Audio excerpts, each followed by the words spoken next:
So again, this is our final grand rounds for 2017. And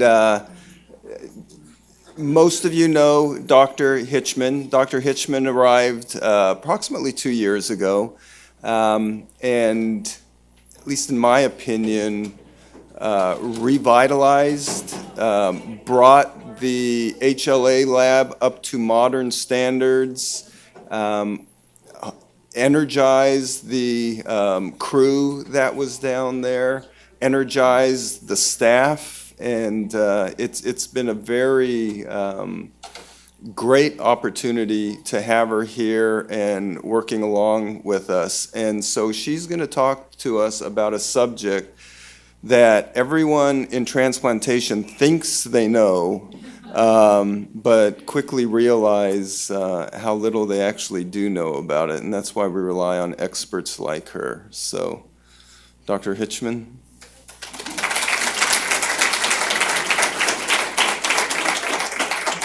Thank you so much. Bring this down. Congratulations, Dr. Spag. I hope I don't cheapen your moment. Unfortunately for me, today was the day that the laboratory chose to have their ugly holiday outfit contest, and I'm going for the win. So. I think the director always wins. Right? That's the way it should be. Anybody who knows me knows that I love an analogy, especially since we're talking about like HLA. HLA, A locus, B locus, allele, antigen, other words, right? So usually also anybody who knows me knows that I love food analogies. I like to talk about chocolate cake. I like to liken HLA to cream puffs.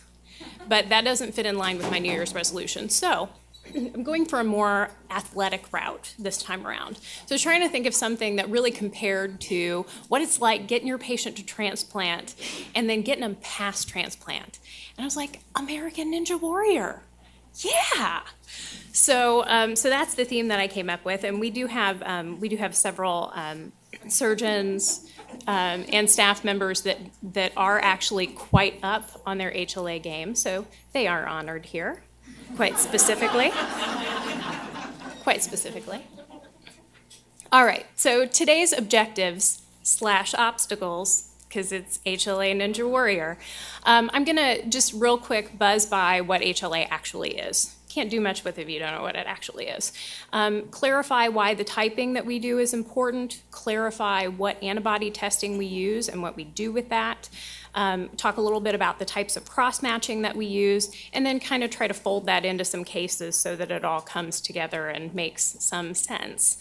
The reason that we like to do these somewhat often is because the field of histocompatibility and immunogenetics is changing so rapidly. We have new ways of looking at things, we have new ways of talking about things, and these changes are great and really frustrating to the population at large. So hopefully today my goal is to just kind of demystify some of these things, take it from A, B, C, O201, O202, 1105, and make it make a little more sense than that. So we hope to provide to you here at UHS and also to the larger transplant community excellent data, great expertise. We want to make you feel comfortable with this aspect of transplantation. And if we do a bad job of this, just kind of keep asking us until we get you the answer that you need. Okay. So part of the reason I chose this analogy, okay, right? So it's an obstacle, right? And it's not just one obstacle or one set of obstacles. If any of you have watched American Ninja Warrior, which filmed in San Antonio this summer, you know that there's local and divisionals, and I actually don't know that much about it, so I'm going to throw out some words here that maybe aren't true. There's regionals, and then there's semifinals and finals, and then at the end, there's some kind of awful, terrifying mountain thing that they do. I haven't actually watched that far. So transplant can be challenging like that too, right? Because you have to get your patient through all of these hurdles. You have to get them through the HLA clearance, the medical clearance, the site clearance, then you got to get the donor through all this stuff too, and if everything works out, you got to get them to transplant, and then once they're through transplant, you got to make sure they keep that graft, right? So it's a lot of hurdles to overcome, and we have a great collaborative team that kind of goes through this process on a daily basis and makes it work really well. So obstacle number one, looking at MHC. So this is the beautiful chromosome 6. Is this the little laser? Where's the laser? Oh, there's the laser. Okay. So this is chromosome 6. So this is where the common HLA loci that we talk about when we talk about transplant risk assessment and outcomes, this is where it lives. And so there are a lot of odd rules, but this is just to show you one very basic concept of HLA that's kind of important to know, and that is that even HLA practitioners don't know everything, and we use lots of charts. This is one of those charts that we refer to quite often. This is a chart that shows something called linkage disequilibrium. Linkage disequilibrium is the very simple idea that if things are really, really close together on a chromosome, they're probably going to be inherited together. And because that's true, we can do a really good job of predicting what types will be. And that's good because typing technology is not perfect, so we can make some predictions and make those predictions with a high amount of accuracy. This is especially true for the class 2 loci, HLA, DR, and DQ. And that's what this chart is really all about. You can tell that certain DRs will, with calculatable frequency, end up going with certain DQs. And that's very important to know because, as most people have probably heard in the literature, DQ antibodies especially that are donor-specific are quite detrimental for graft outcomes. So just again, another refresher, this is what an MHC class 1 molecule looks like, and this is what an MHC class 2 molecule looks like. The big take-home difference here is that the MHC class 1 molecule is really made up of one functional piece. This little guy is just a placeholder. The MHC 2 class molecule is a little bit more complex. It's actually two pieces that come together and form a heterodimer. Those must be expressed together on the cell surface. And so this is what people think of when they think of the typical Y-shaped two-pronged antibody, right? So that's an MHC2 class molecule. And it's important to remember that class 1 is quite promiscuous. It's expressed on all nucleated cells. Class 2 is a little bit more limited in its expression. And this is important to think about when we talk about cross-matching a little bit later. Just kind of remember that if you've got a class 1 molecule antibody coming in, you're going to have a T cell and a B cell positive cross-match. A class 2 molecule is really not expressed on T cells, expressed on B cells. So if you've got a class 2 antibody coming in, you should get a B cell positive cross-match. And outside of that, that's pretty much the rules. Anything else is just kind of weird and probably not real. So the immunologic function of MHC is actually to initiate an immune response. So outside of transplantation, the job of MHC is to serve as a signaling conduit to get an immune response going. T cells and antigen-presenting cells use this to help T cell maturation, to help T cell differentiation, even to help just selection in the thymus, and to help get those processes going all the way to B cell maturation, plasma cell formation, antibody production, etc. These same molecules lead to innate immune responses as well through production of cytokines. So there is a very important function for MHC molecules outside of the way that we think of them as a target in transplantation. But when we think about transplantation and we think about organ outcomes and rejections, we kind of stop thinking about the MHC molecule as a vehicle for presenting peptide and maturing an immune response. We start thinking of it as a target.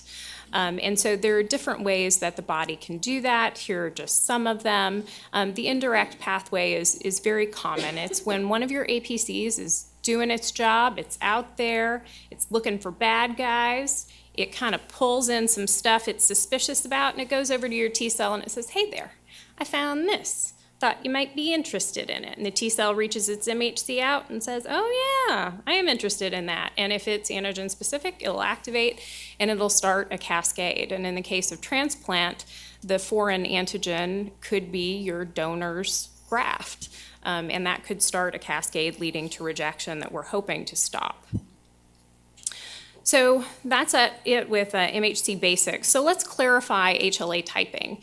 So to determine what is a donor-specific antibody that we would need to track to look for episodes of rejection, we have to know what is donor-specific. We have to type the donor. We also need to type the recipient, and there are reasons that we do that. I chose this particular American Ninja Warrior obstacle because the typing is quite a feat of immense proportion. The typing is a really long assay. It's really the assay that we do that takes the longest, and it's the most tedious, and it's one of those beautiful types of things that you do that you really don't know whether or not it worked until the very end. And if it didn't, then you have to start all over again. So it's really quite a challenge. So what do we use the typing for? We use recipient typing to allow for assessment of match grade, and we also use it to check for potential autoantibodies. Very important to note that, again, going back to that earlier slide, autoantibodies with HLA are really not possible. Why? You have some HLA on pretty much every single cell in your body. If you were making autoantibodies to something that was on every single cell in your body, you'd probably kill yourself. So when we see autoantibodies, we know something is not right. Something is going on. Those antibodies aren't likely real. Donor typing allows for assessment of match grade, allows for virtual cross-matching, and allows for donor-specific antibody detection post-transplant. I am so sorry for HLA nomenclature. I didn't have anything to do with it, nothing at all. Blah, blah, blah, blah, blah. You know, it's pretty intense. So I tend to think of it like this. Think of it like it's a car, okay? You got your make, you got your model, you got your interior selections. Do you like leather? Do you like cloth? And then if you get really out toward the end, it's like the VIN number. That is your car. That is nobody else's car. You can't find any other car like that, okay? So when we start using a lot of the terms that we use that start getting a little heavy, we're talking about the locus, okay? A, B, C are class 1, DR, DRB 3, 4, 5, DQ, and DP, that's class 2, okay? Those are loci. The O2, the first 2 number designation, that's an antigen, okay? It is the model of your car. There are many different flavors of antigens. Antigens were generally defined in cross-reactive groups a long, long time ago by serologic testing that we generally don't do anymore. But that's how the nomenclature started, and that's why it got so complicated. We started with a very simple technology, and as we grew into more complicated technologies, we realized, ooh, these things that were cross-reactive in this assay are actually you could split those up into a couple different other groups, and oh, hey, we could split those 2 groups up into like 3 groups of their own, and they just kept going with that, and it was a party, and it was bad, and so it just kept going. And then we get out here to the 5th, 6th, and so on digits. But after your antigen designation is your allele. It's basically saying this is it. These are your interior selections. This is what you've chosen your car to look like, okay? So this is the specific flavor of, in this case, AO2, okay? So I'm sorry, I do apologize. It is pretty tough. The part that's really important to remember is that we have different resolutions. We have low resolution typing technologies, intermediate resolution, and high resolution. At low resolution, I can tell you the make of your car. Okay? At intermediate resolution, I can give you interior selection options, but I can't choose which interior selection you really want. Okay, so I can tell you it could be any of these flavors, but I'm not 100% sure which one, okay? And high resolution is saying, this is your car, here it is. You've made all the selections, this is it, it's specific, it's definitive, okay? So knowing that information can save you time and trouble. trouble. Whoa, what trouble? Trouble, example of trouble. This is kind of what our raw antibody data looks like when we look at it. Everybody kind of knows that these assays come out of the machine with a mean fluorescence intensity, which is what this is. It's basically a semi-quantitative value that talks about the fluorescence from the beads in this assay. We'll get into that a little bit more later. So we've got to have the typing before I can give any other results. Why? Because there could be a problem. This patient came to us for workup. We did the typing. Here's this patient's class 1 typing. So we need to use the typing to interpret the antibody results. Do these two tests support one another?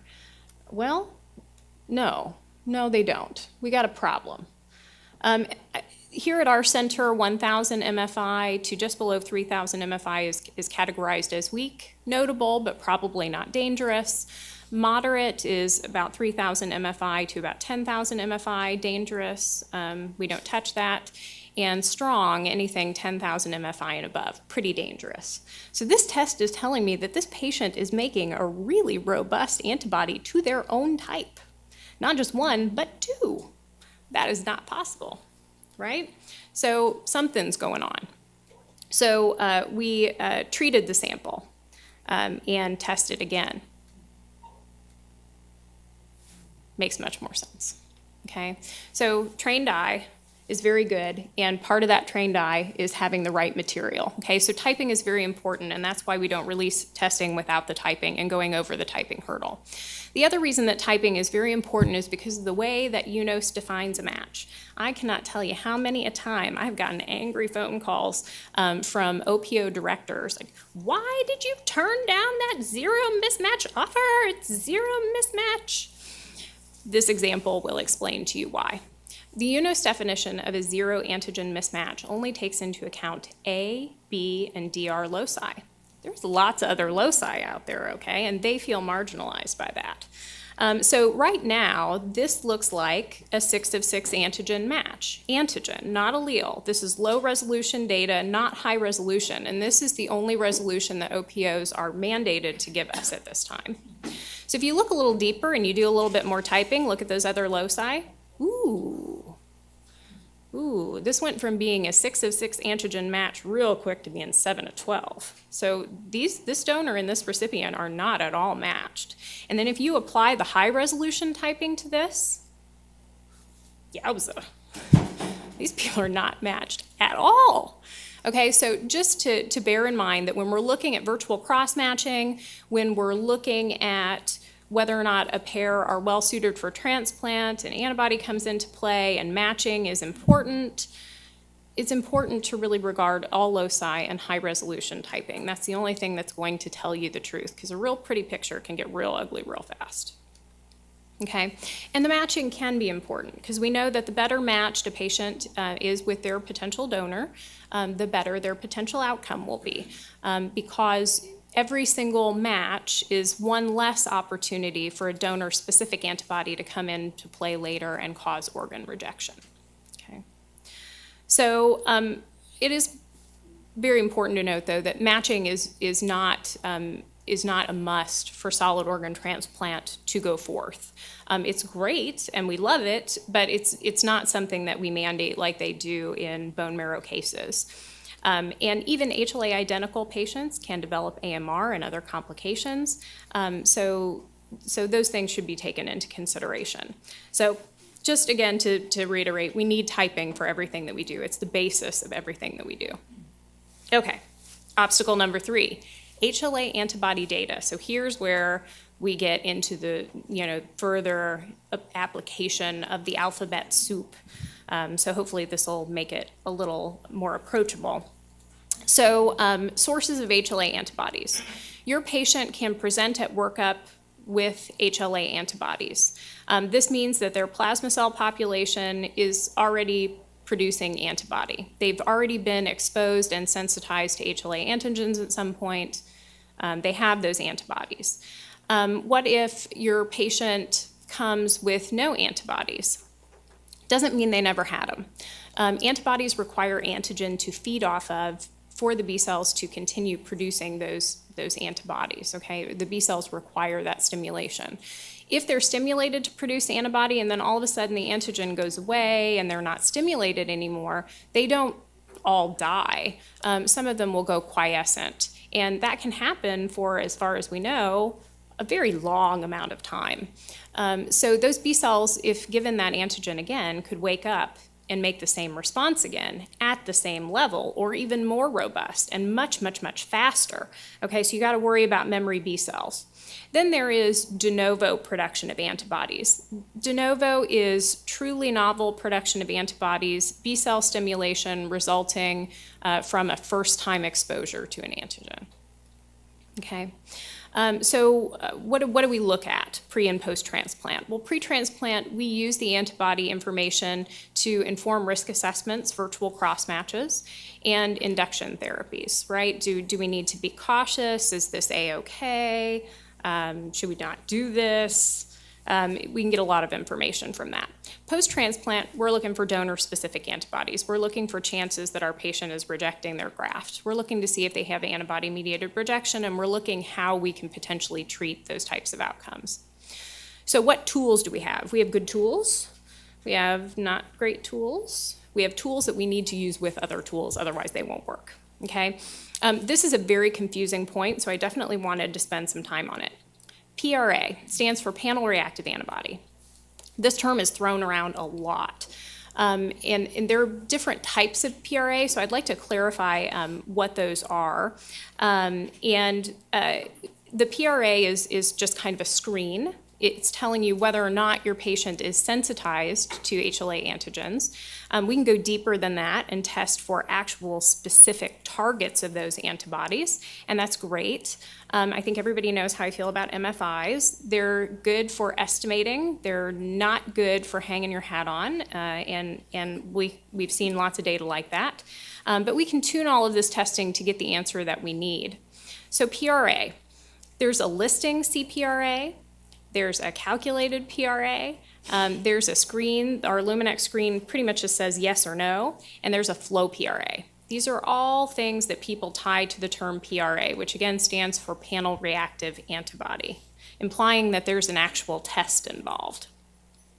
So let me go through those. The listing CPRA and the CPRA, these are both calculated PRAs. These are not a test.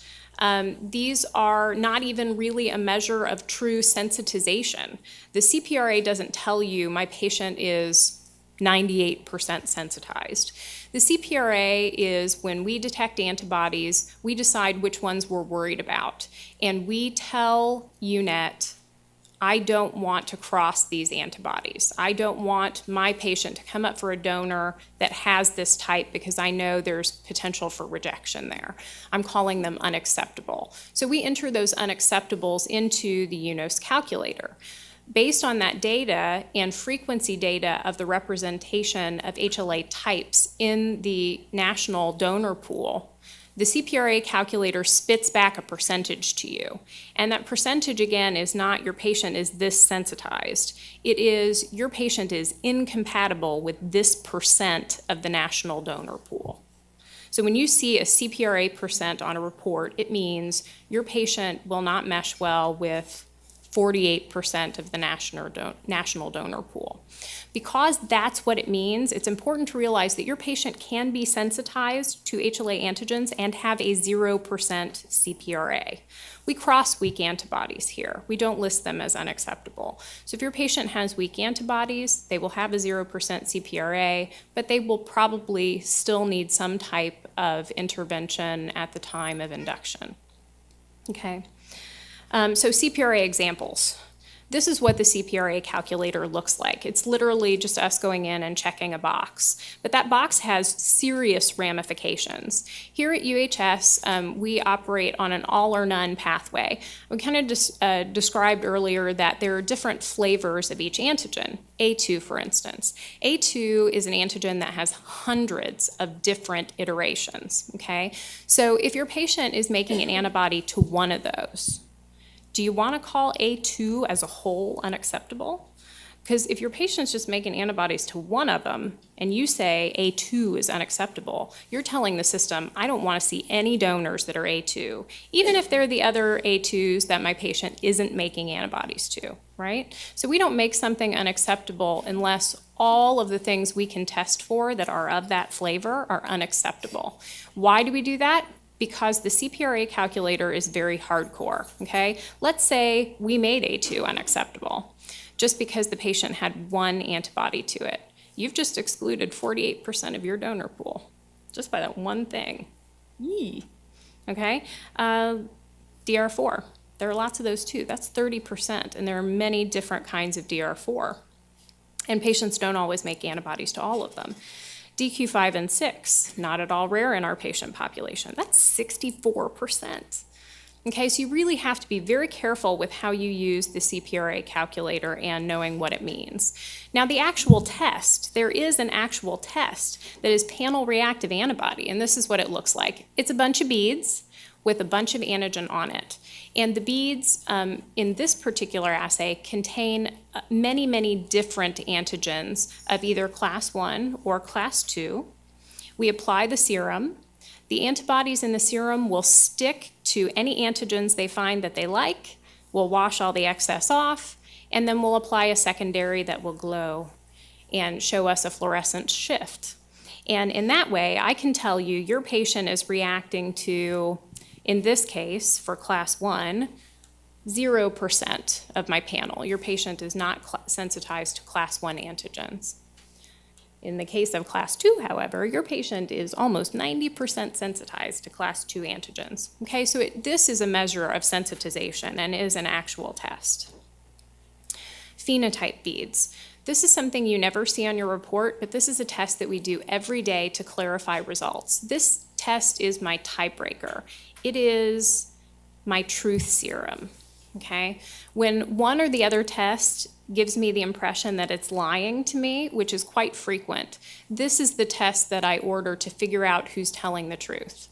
This test is a vast step above giving a percentage. I can tell who's involved, but I can't tell you who's specifically causing the problem. These beads on this assay are built to house the type of antigen that an actual human cell has.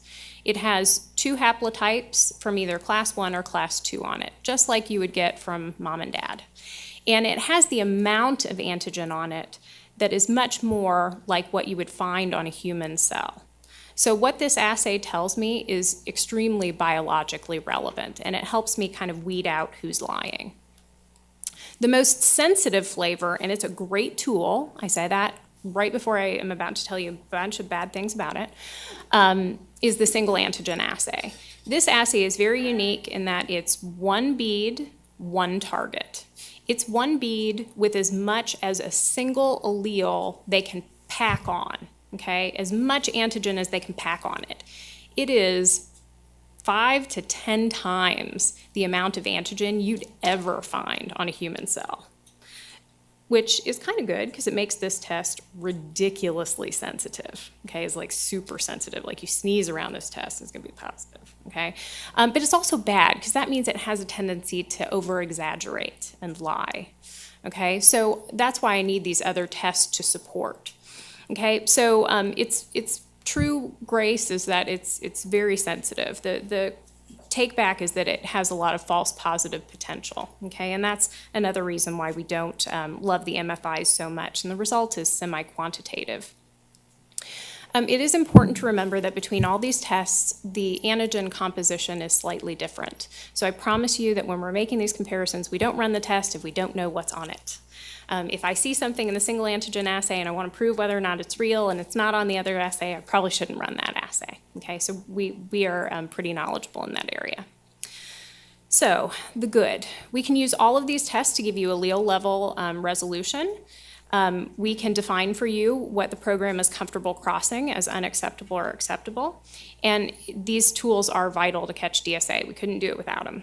The bad is that the output is mean fluorescence intensity, and that is a semi-quantitative value. In other words, it does not mean that one antibody is sticking to one antigen. So an MFI value of 1 doesn't mean there's a 1-to-1 relationship, It's just an estimate. So last but not least, virtual and T and B cell cross-matching.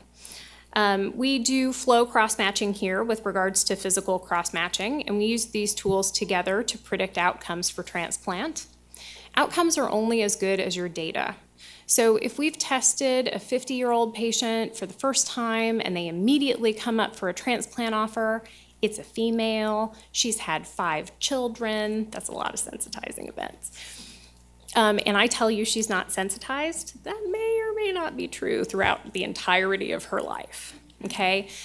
Just remember that when I'm giving you a test result, the only thing I'm telling you is that that's what I know today. I don't know if that correlates with yesterday or the day before that or the day before that. I can give you some estimations, but really, unless you're testing a non-sensitized person monthly or testing a person with a sensitization history once a week, you're never going to catch everything, okay? So there is a necessary correlation between antibody strength and flow cross-match results, okay? So the virtual cross-match is very conclusive if I've got good data to build it on. If I only have 1 test, 2 tests, and the person is quite far along in their life, the assessment, is going to have holes in it. But the virtual cross-match can be more accurate in some ways than the flow cross-match, and we'll discuss that too. This is what a physical flow cross-match looks like. We take lymphocytes and we stain them for separation. We're really looking for T and B cells because those are the cells that would execute graft rejection should it happen. And this is an assay that can tell you kind of what the transplant will be like. It's a transplant in a test tube. I'm taking donor cells and I'm mixing them with recipient serum. If there is recipient antibody in there that likes the donor cell, it'll stick to the donor cell. And I'll add a fluorescent mediator to tell me that that's happening. And it will light up like a Christmas tree on my flow cytometer. And it'll show me a fluorescence shift. Okay, it is very important for us to partner together in this process because you have a ton of valuable information that we don't have and in lots of cases don't understand as well. I know that if I do a virtual cross-match, I have a high likelihood of being able to predict the cross-match outcome. But sometimes things happen. And when things don't go right, I need your expertise to help me understand what's going on. So it's very important for me to relay to you that if something does go wrong in a cross-match, it's probably going to be related to a couple things that we know about. Biologics. Rituximab is the biggest offender. Rituximab is an anti-CD20 monoclonal antibody, which is expressed on B cells. Its role is actually to bind to this to lead to the destruction of B cells. It is so good at doing that it will totally do that in my flow cross-match assay, and it will make the flow cross-match assay look super positive. Several times we've had instances where a patient has come forth for transplant, negative virtual cross-match, everything looks good, and we do the flow cross-match, it's ragingly B-cell positive, and everybody freaks out, me included. And oftentimes, a biologic like rituximab is the answer, and then everything's fine. Everything's cool. We don't do a lot of HIV transplants here, but if we ever go there, it's important to know that if a donor or patient are being actively treated for HIV, those antiviral drugs cause false positive T-cell cross-matches. So if the day ever comes that we have a false positive T-cell cross-match, I'm probably going to ask you if the patient or donor are HIV positive and under active treatment. So we do need to communicate closely about those things. So if you start with careful pre-planning, we can get really accurate assessments for you. The sensitizing events need to be well documented. A de novo antibody response takes 3 to 4 weeks to hit its peak. So after a sensitizing event, 3 to 4 weeks later, we should test your patient to see if they responded and to make sure we're catching the worst of it if they did respond. A good testing history and clear notation of gaps. So if you've got a really great testing history for a patient, you've been testing them for 10 years, but you missed like a couple years there in the middle, we need to think about that when we're thinking about our risk assessment. What types of things happened to that patient in that 2-year gap that we could have missed? Those could be important for informing our induction. And plan to post-monitor based on what you know you don't know. Deep, huh? The simpler way to say that is your patient a teenager? Are they going to take their immunosuppression? Is your patient going for certain goals in the future? Do they want to get pregnant at some point in time? Do they want to do things that could lead to an immune response that could cause them to lose their graft? If they have some of those tendencies, then we need to put them on a high-risk monitoring protocol and be careful. Those types of things. So last but not least, let's apply what we've learned. Just to let you know, there are some extra things out there that are scary that we don't want you to be scared by, so we just clean them up and we just don't even want you to worry about them, okay? But it is important for you to know that they do exist. One of those things is prozone, or inhibition. Prozone is the phenomenon where you have an antibody test, and if you test the serum neat, undiluted, maybe the test is negative. Great. But then let's say your patient gets sick and you don't know why. And you think, oh, I'll do some serum dilutions. So as you dilute the serum in patients that have prozone, the antibody robusticity actually increases. That's scary as all get out and very counterintuitive, right? Because as you dilute something, it should become diluted. It should become less frequent. But in these patients, it seems to dilute some property in the serum that's causing the antibodies to not be able to bind to their target. So as you dilute the serum, the robusticity of the antibody goes up and up and up and up. And this is actually a real patient example from a case that I did several years ago where there was tremendous prozone. So we here treat all of our serum samples at baseline with EDTA. It's a detergent that chelates things that would cause prozone. So the likelihood of us having issues with prozone on our tests is extremely low. Okay, so we do that. There are things that a patient can undergo therapeutically that will hurt our assay interpretation. IgG treatment and thymoglobulin. It causes kind of a schmear, like a false positive schmear. Luckily, we've seen it a bunch of times. We know what to look for, and we can point it out. IgM can be contaminant in our assays, but we stain secondary for IgG, so we take care of that, no problem. Immune complexes can bind up antibody and cause inhibition, and that is something that we don't see very frequently, but it's always possible. So just know that we're looking for those things, and we take care of those things for you. Inherent in the single antigen bead are, again, false positives, autoantibodies, potential denatured antigens, non-specific responses. We know how to recognize those and what to look for. We do clean those up before passing any results on to you. And epitopes. Rather than go at it this way, for time's sake, let's just go into an epitope case. This is an example where good post-monitoring really saved the day. Okay, this is the recipient's typing, alphabet soup, but you know quite a bit about this now, and donor typing. Okay, if just at glance you'll see that they're really not well matched. No problem though. We transplant non-matches all the time. That's fine. It's the antibodies that matter. So let's look at the antibodies. Okay, so again, just for your reference, here's the donor typing. This is a living donor case that came up here a few years ago. And this was the pre-transplant sample. We were going to do a flow cross-match. And so our cutoff, again, for positivity is 1,000, right about there. So really, at first blush, this patient's not really doing a whole lot, right? Everything looks really good. The red arrow there is the only donor-specific antibody that I located on this page. So everything looks pretty good, right? Well, to me, it looks pretty scary. Because I don't know if you noticed, BW6, BW6, BW6, BW6, BW6, BW6, BW6. What is that? That is a public epitope.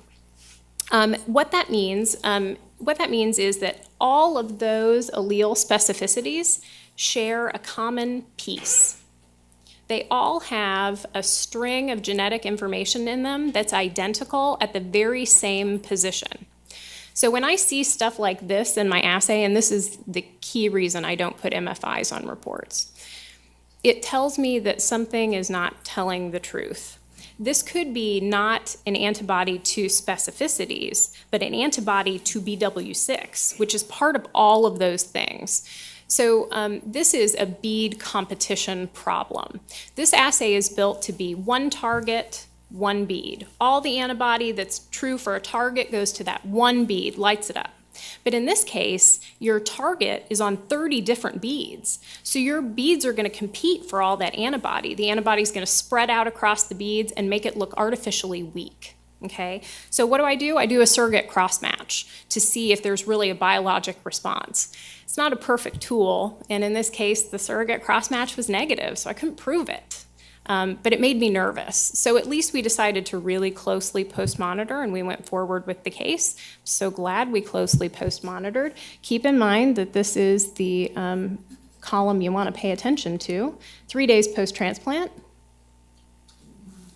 Bam. That is a BW6 epitope antibody, and that is an anamnestic response. This particular patient had several children. I bet you $1,000,000 her husband is a BW6. Okay. But thanks to close post-monitoring, this is what the patient looks like today. Her graft is fine. If you respond quickly and you catch things in time, you can combat just about anything. Okay? But timing is important, and monitoring is very important. And so the same said here. I think you need to be realistic, right? If you've had a strong DQ, donor-specific antibody, your patient has been honest with you that months ago they stopped taking their Prograf, your chances of combating something like that are extremely slim. But if we catch things early, we can definitely do something about it. Case number 2. So we have a potential pair here. The yellow indicates points of matching, okay? But the age match is really cruddy, right? This would not be a good deal for the 13-year-old female about to get a 48-year-old kidney, right? So maybe we can do better. So let's go look in our living donor pool and see what we can come up with. Well, we have this other pair, okay? The age match isn't perfect here either, but this is a heck of a deal for the 58-year-old recipient, right? But if you look at the donor's typing in the antibody content, the virtual cross-match is positive, so this case really isn't going to go either. So how can we help ourselves and help these patients? Can we swap them out? Can we swap out the donors and recipients? Yeah, absolutely. That fixes our age match problem, and the virtual cross-match is negative with both pairs, and we're getting 2 for 1. Awesome. But there's a problem because chaos theory rules. So we did the immediate pre-transplant cross-match, and lo and behold, it's B-cell positive. But we had good data on this patient. Okay, we had good data on this patient. This is very suspicious to me. My inclination here is to believe my virtual and not believe the cross-match, but how do I prove it in a way that'll make the surgeons who have to deal with the ramifications of this comfortable? This patient had not been given any biologics, so that's not the issue here. Luckily, I had some data that I could use to support the argument that this transplant would still be okay. There's a pattern. This patient happened to come up for a deceased donor offer not long after that cross-match result. That virtual cross-match was negative. Check it out, same pattern. We did an auto cross-match. We mixed the patient's own cells with the patient's own serum. So pretty much we took stuff out of their body and put it back together. Sounded fun. Same problem. Wow. And we all know this isn't possible. She'd kill herself. Okay? And so we, again, tested the patient with their donor. Same problem. So there is a pattern here. Okay? So we go ahead with the transplant, knowing that we feel very confident this is not real. And the case was successful. So in summary, we can reach our goal, we can climb that wall, we can hit that button, we can do it. We can go on to regionals and divisionals and that mountain thing that comes at the end. And we can get our patients to transplant and well through transplant. We've got good tools to do so, and I hopefully today now you feel more comfortable with what those tools are and how we talk about them. And if not, you can always come talk to us. We're available for you. So congratulations. And I hope you feel empowered. Go out, use your HLA knowledge for good. Thanks, guys.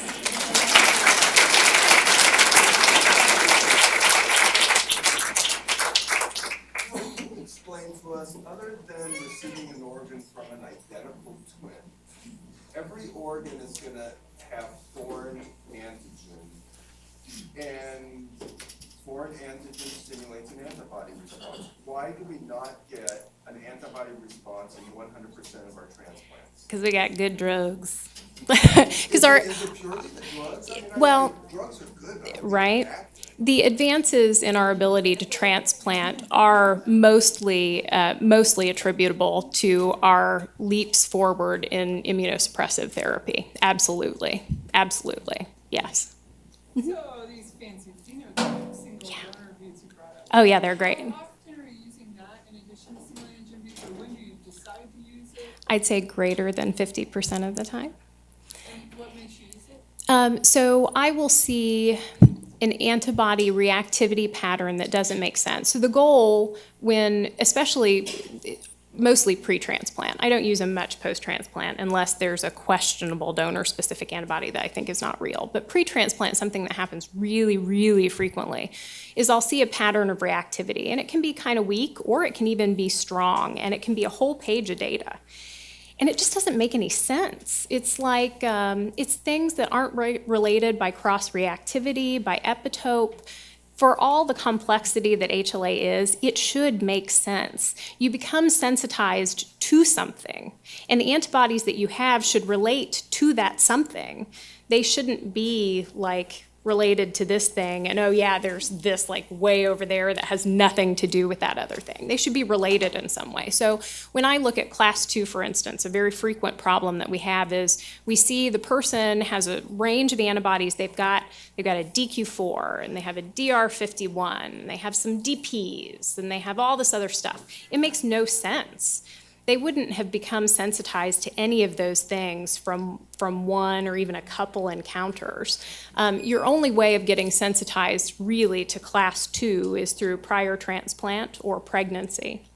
So if I see a pattern like that, especially in a male, like where did that come from? How'd that dude get that?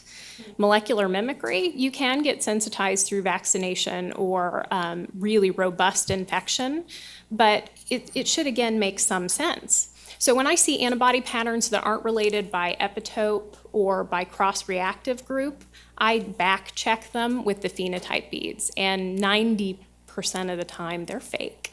And so it's fair to understand that the single donor beads are showing you what would happen like in the real world, like in vitro, so to speak, more so than the single antigen beads, but to figure out which one is reacting from the Right. donor beads giving the single antigen beads. Right, because the phenotype beads, the single donor beads, have 2 haplotypes on them worth of stuff.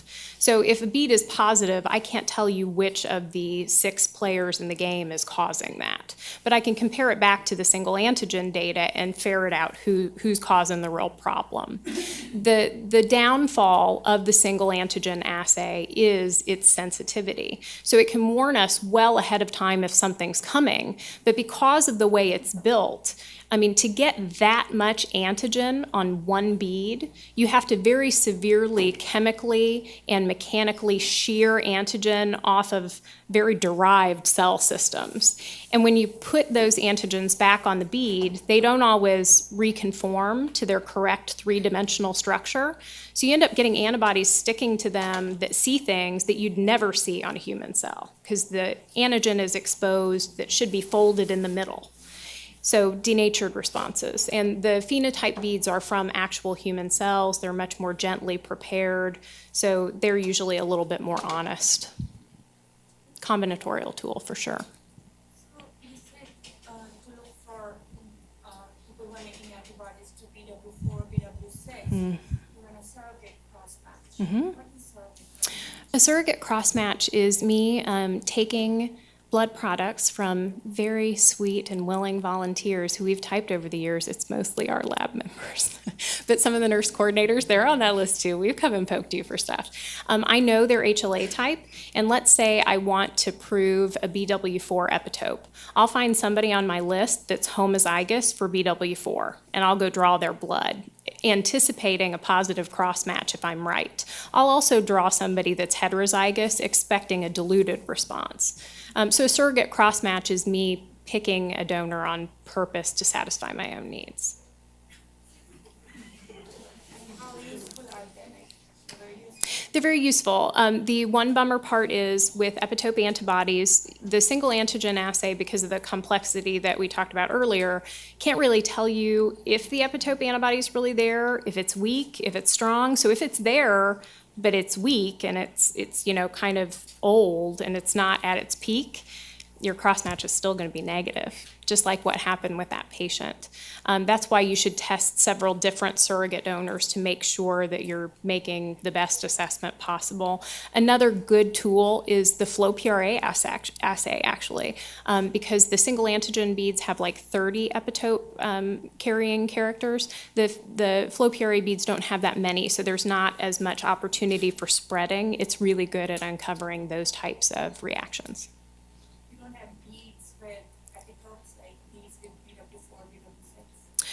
We don't, because BW4 and BW6 are so inherently part of those antigens already.